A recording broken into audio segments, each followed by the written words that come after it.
Inflation rearing its head, $13.50 milk in Hawaii, adding 5% food inflation fee on bills in restaurants now. Time to start saving the seed after the summer harvest. Coming into La Nina once again. And look at the intertropical convergence zone. Indian temple art. Is our world truly as we see it?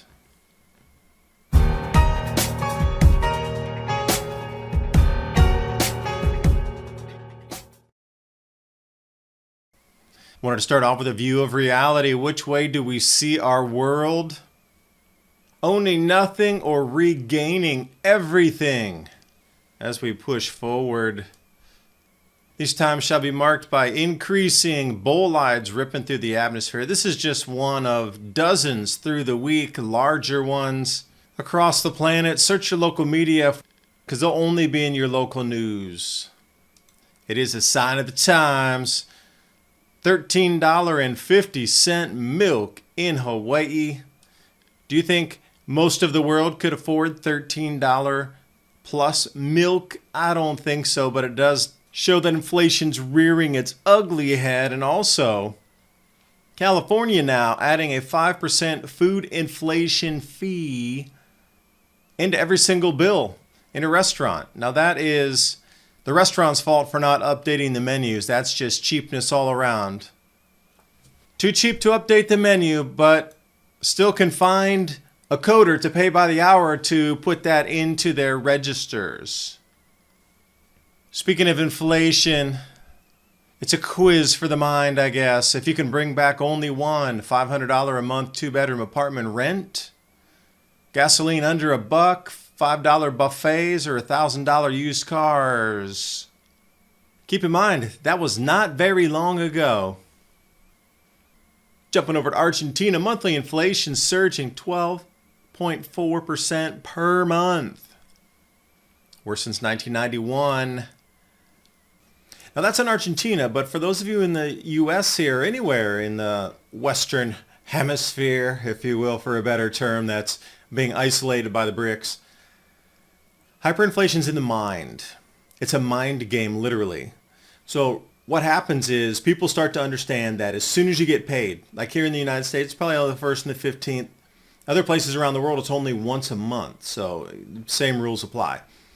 When you realize that your money's eroding so quickly in value, everybody runs out to spend it the same day they get paid.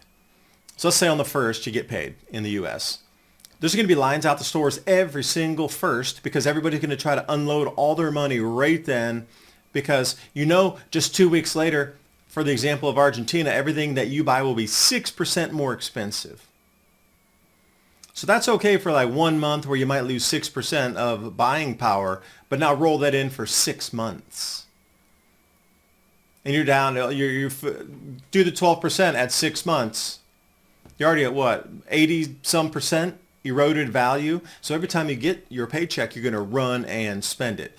So that'll be your indicator in the States. If we're going to go into some sort of elevated inflation or hyperinflation, you'll start to see stories on the news of everybody running to spend the same day they get paid. And it'll be a story. It will be. You'll see lines out the doors, like I say. And once you see that, that's your indicator that you have very little time left to do whatever you need to do to protect yourself and your money and get ready and positioned to take advantage of that, to be able to help people during that time, whatever form that might take, and everybody will be slightly different.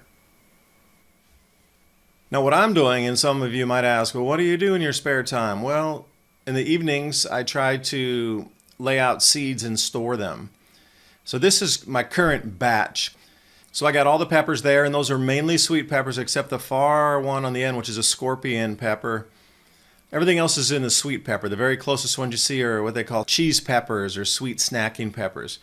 Nothing has that bite to it. These are all edibles that are really enjoyable to eat. The U.S. debt crisis could ignite a long-term rally in gold. Since March 2020, the U.S. added another $8 trillion in debt. BRICS nations met last month, and oil-rich nations, including Saudi Arabia and the United Arab Emirates, have joined Russia, China, and India. And 51% of Americans can't pay their credit card bills, which just surpassed $1 trillion for the first time in history. Call Patriot Gold Group today before it's too late. Patriot Gold Group has a no fee for life IRA where your IRA or 401k can be in physical gold or silver. No fee for life IRA on qualifying rollovers. Give them a call, 888-546-7020. And now on with the video. Then in the center I got the two different types of squash. The seed potatoes, those are all sweet potatoes, 3 different varieties. You got the purple, the white, and then what you understand is like orange sweet potatoes. I have a whole box of those, but I was trying to just get them arranged to know that they were there, that it's on my to-do list. And then that corn there is heirloom variety corn, and I've since taken it off the cob and then rearranged it and resorted it into the exact same color. Because as you look at those ears, you see a lot of different variation in that. I wish you the best in your seed preparation. Rice and sugar on the end, because we do a lot of rice for the dogs. So for us, rice is dog food. But again, that rice has gotten so much more expensive. You know, we're always playing jump the hurdle to see where the next thing is that would be affordable. You put some lard or fat inside the rice with some bits of off-cut of meat that you're going to be preparing. Oh man, your dogs are going to love it. So rice is a very good one to fill them up and also have oils that you can drip in there like duck fat and things that they'll gobble up real fast. And right now across the world, everybody's talking about possible nuclear exchange here, there, and everywhere. But in reality, it would be cutting of undersea cables that would ruin our world. Just wanted to give you a map here that I thought was fascinating about where would the choke points be and which areas would be disrupted that could disrupt the rest of the planet. I'm looking up at Northern Europe somewhere that looks like a very easy to see choke point.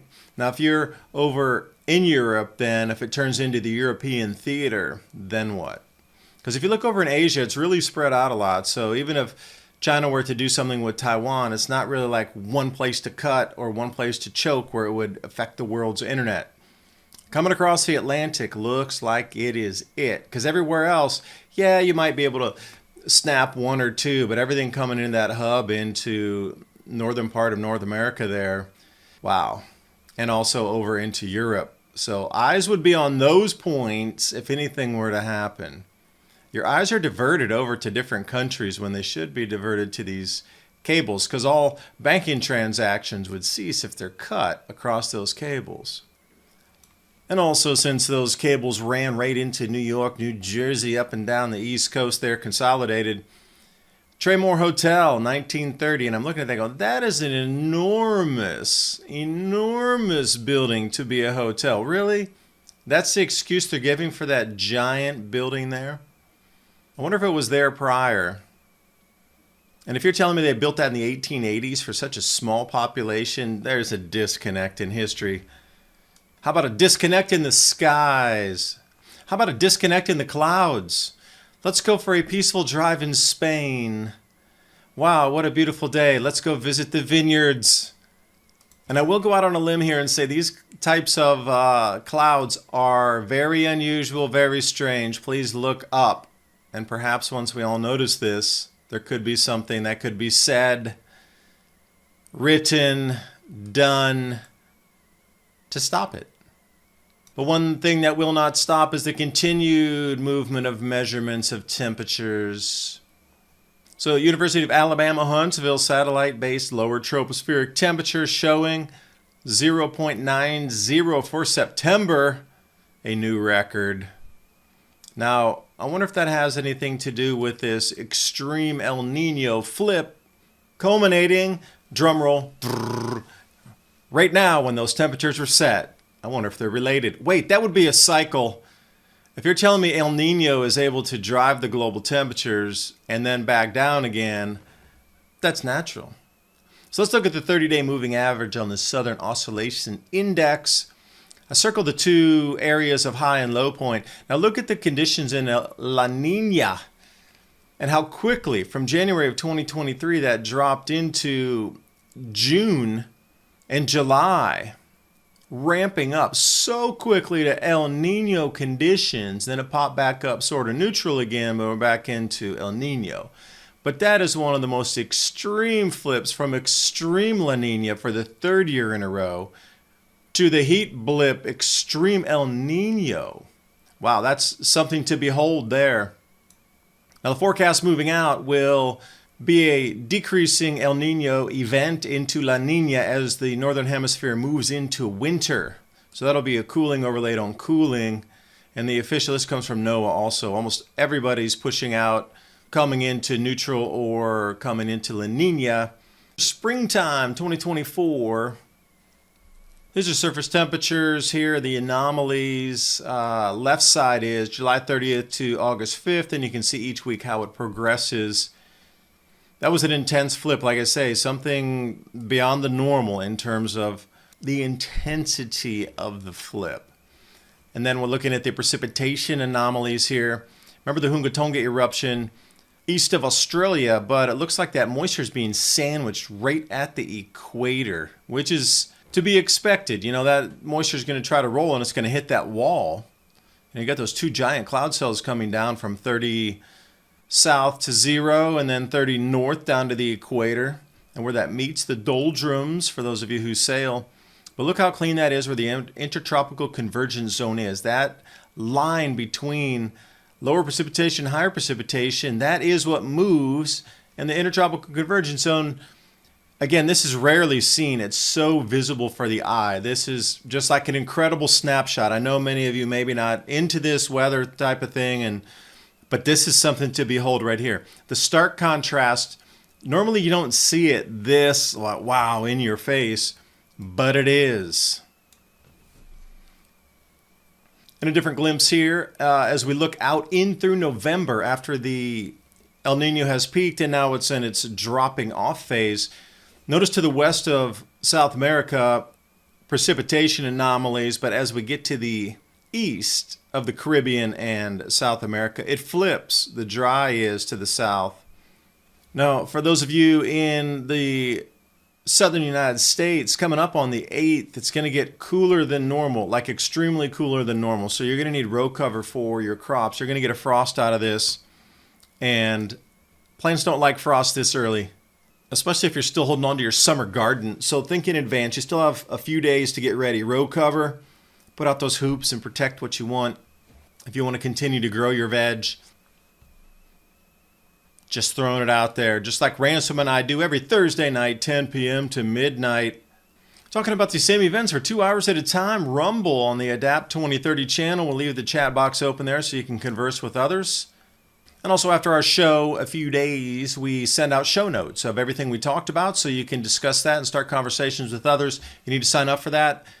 Oilseedcrops.org, right in there, MIAC radio show. Click that in the nav bar and put your email address. We'll send that on out to you. And with the algorithm now, please remember to subscribe and click that notification bell so you can get more content just like this. I do thank you for watching. Hope you got something out of the video. I'll see you next time. Bye for now.